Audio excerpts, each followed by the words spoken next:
There are two types of people in the world, those who know they're in sales and those who don't. We're going to be using sales enablement to look at how we implement Elicit Sales throughout the organization. Everyone has influence on a customer's buy, no buy decision, so we want to take advantage of that as it relates to Elicit Sales.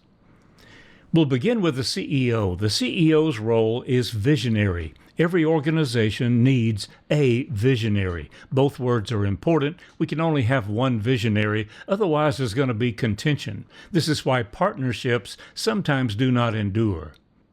Where do CEOs get their information? Well, from industry trends, maybe magazines, publications, maybe they're a part of an association, from peer groups, which can be very valuable, and from forecasters who have been accurate in the past. And their responsibility is primarily to determine who else and what else. Who else can we serve with our products, services, and abilities? What else could we offer our existing buyers? So who else and what else begins at the CEO level. Next in line is the C-suite, COO, CFO, CIO, CTO.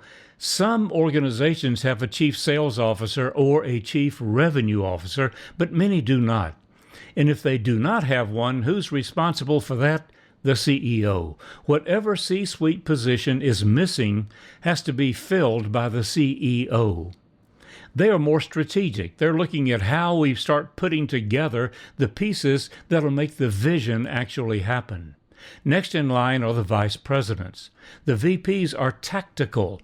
They take the strategies that apply to their area of responsibility and begin developing the tactics that will make those strategies happen.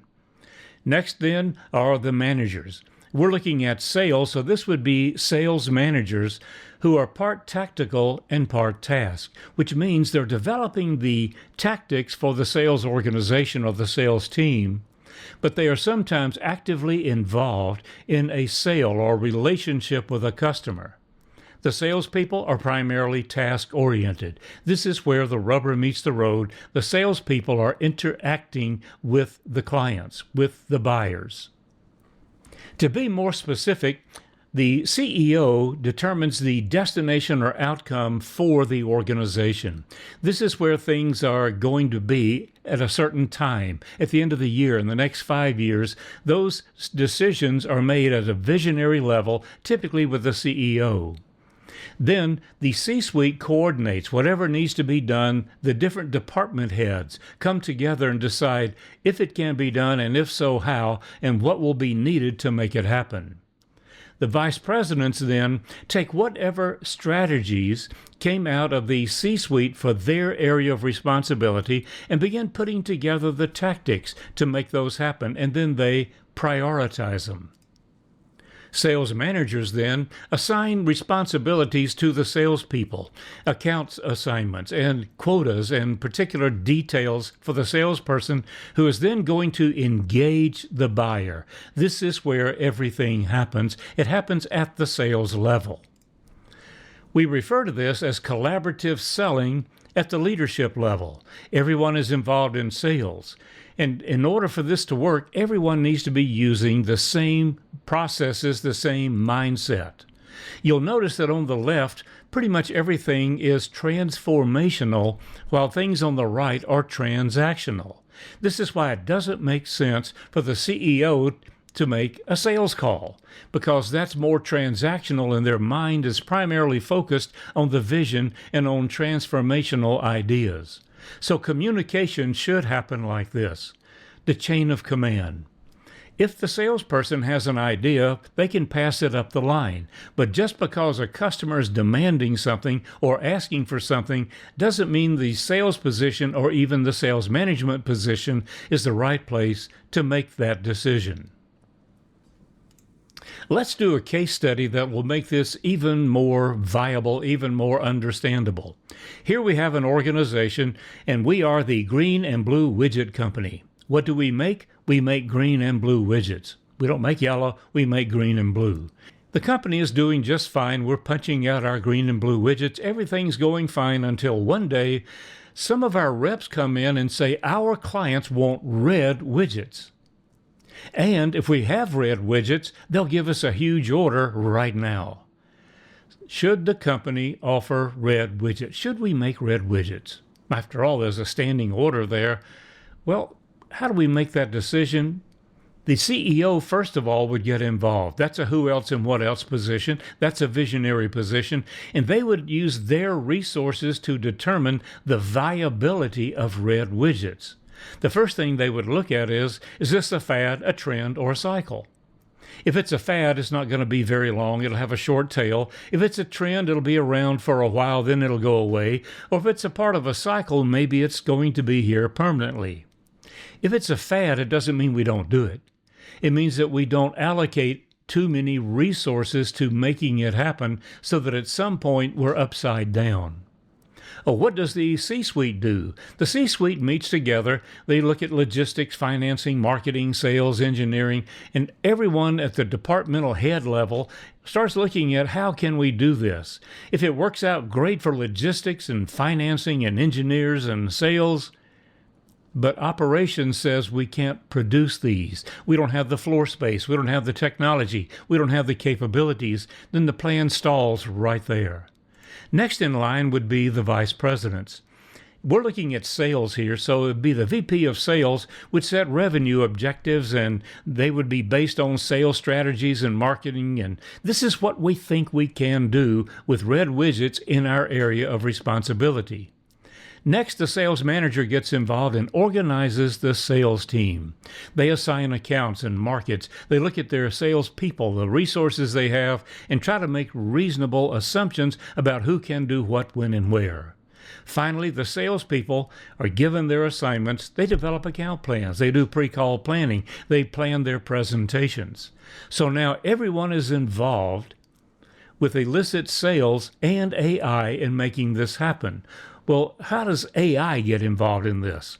Let's begin with the visionary, the CEO. What would they ask AI? They would be asking AI questions about the buyer's industry trends. They're in a position to understand industry trends better than a salesperson or a sales manager would in most cases. They would look for the best and worst performers in each of those industries. That's where we're going to sell. Competitors or alternatives need to be considered. If we roll out red widgets, who will our competitors be? If we roll out red widgets, what alternatives might the buyers have? Then they look at technologies and systems. Do we need to update or upgrade or add to our technologies and our systems in order to incorporate red widgets in our product mix? Next, we would look at the coordination now at the C-suite. We would look at interdepartmental needs. And again, if everyone is on board and everyone can commit, then we can move forward with the red widgets. Next would be the VP level. The sales VP would begin prioritizing.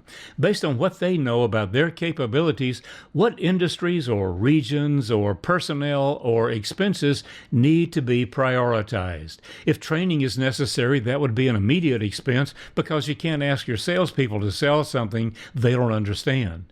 But if one industry in the areas that they serve is already ready for the red widgets, they would be a high priority as well. That can't be done as well at the CEO or strategic level as it can at the management level. Next, we look at sales management. The sales manager is going to be assigning the responsibilities so they can use AI to help them with that based on accounts and what size they are, their seasonality, their complexity. Some accounts we think are the best options for us, but they don't buy until the fourth quarter, and this is the first quarter. So we want to use AI as much as possible. They will also look at activities such as customer support, maybe customer service, or installation. They are in a position to understand what resources will be needed to actually put the product in the customer's hands. Now we look at the sales people. What are they going to be responsible for? And you're going to find you have more responsibilities than you may have imagined. There's a lot of them. And we start looking at how can AI help us with Elicit Sales when we do this? Well, first of all, it'll help us with pre-call planning. There are other modules that discuss this. Our preliminary needs analysis can be developed through AI. It'll do a SWOT analysis for us. And then positioning. Where should we be positioned in our buyer's organization? Should we just be positioned in the buyers at the finance department, or should we be positioned with engineering? Maybe we should be positioned in operations because the red widgets that we're selling now have a viable point of interest for different people in the buyer's organization. And then how are we going to be positioned? Do we go in and say we want to be sole provider or we want to be alternative provider? How do we want to be positioned in each account?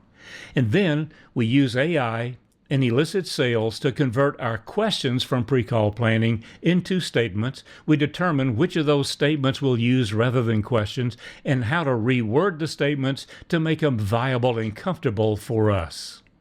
So when we look at sales enablement, look at all the company pieces, how do we change the culture in our organization in order to be better at elicit selling?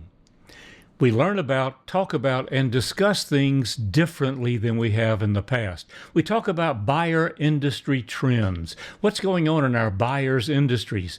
We talk about competitor strategies. What have we seen the competition do lately? What are they up to? We look at technology updates. Do we need those updates? Would they help us? We don't embrace technologies just because we can, only if they will help us. We can use our existing apps better and faster. In fact, here's a tip and trick you might want to use. Go to YouTube. Type in tips and tricks, followed by whatever app you want to look at. Excel, PowerPoint, Word, any app. You will find that every app that we have has capabilities we know nothing about. They can do things we didn't know they could do. Maybe before we upgrade or update or maybe bring in some new product, we start looking at what we already have and learn to use that better. CQI, continuous quality improvement. Then look at our devices. How could we use them differently? If you're having lunch with a buyer, after giving your order to the server, what about setting up your tablet and going through a quick presentation? Because now you get visual as well as audible messages going to the buyer. And then what about new sales strategies? There's a lot of them out there. Evaluate them. Think about them. Would they work for you? And there's a lot of sales tools that are coming online now. Evaluate them before you deploy them.